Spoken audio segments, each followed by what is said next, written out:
వివరాల్లోకి వెళ్తే కాకినాడ రూరల్ మండలం ఇంద్రపాలెం మన ఊరు మన బాధ్యత స్వచ్ఛంద సంస్థ ఆధ్వర్యంలో రాబోయే వినాయక చవితి సందర్భంగా మట్టి గణపతి విగ్రహాలు పంపిణీ కార్యక్రమం జరిగింది. ఇంద్రపాలెం పార్కులో జరిగిన ఈ కార్యక్రమానికి ముఖ్య అతిథిగా రూరల్ ఎమ్మెల్యే పంతం నానాజీ పాల్గొని స్వచ్ఛంద సంస్థ సభ్యులతో కలిసి గ్రామ ప్రజలకు వినాయక మట్టి ప్రతిమలను పంపిణీ చేశారు.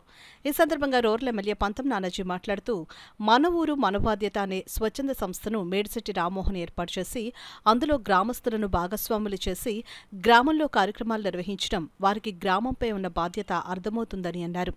గత 10 సంవత్సరాలుగా ప్రతి వినాయక చవితికి గ్రామంలో ప్రతి ఒక్కరికి మట్టి వినాయక ప్రతిమలను అందజేస్తూ పర్యావరణం కాపాడుతున్నారని అన్నారు. స్వచ్ఛంద సంస్థ ద్వారా చేసే అనేక కార్యక్రమాల ద్వారా నేషనల్ అవార్డు అందుకున్న సంస్థ సభ్యులను అభినందించారు.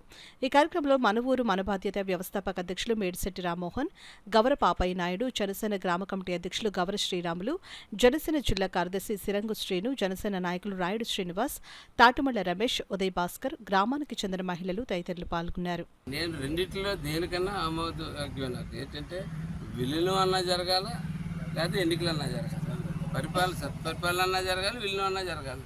విలీనం జరిగి అక్కడ ఎన్నికలన్నా జరగాలి, మొత్తం అందులో కలిసి అది. ఎందుకంటే ఇవాళ విలీనం జరపడంలో నష్టాలు ఉన్నాయి, లాభాలు ఉన్నాయి. కార్పొరేషన్లోకి వెళ్తే కార్పొరేషన్ నిధులు వస్తాయి, 50% ఎన్ని నిధులు వస్తాయి, జనరల్ ఫండ్స్ వస్తాయి, స్మార్ట్ సిటీ నిధులు వస్తాయి, స్మార్ట్ సిటీ ఇంకా ఎక్స్టెన్షన్ వస్తాయి, స్మార్ట్ సిటీ నిధులు వస్తాయి. ఇలా గ్రామాల్లో ఉండి ఎన్నికలు జరిగితే 15th ఫైనాన్స్ డబ్బులు వస్తాయి, మళ్ళా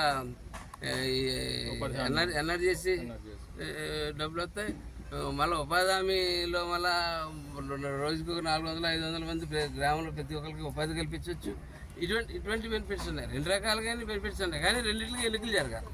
దీనికంటూ ఒక హెడ్ మాస్టర్ ఉండాలి, ఉండి పరిపాలించి ప్రతి వాటిలోని సమస్యలు తెచ్చుకోగలగాలి, సమస్యలు తీర్చగలగాలి.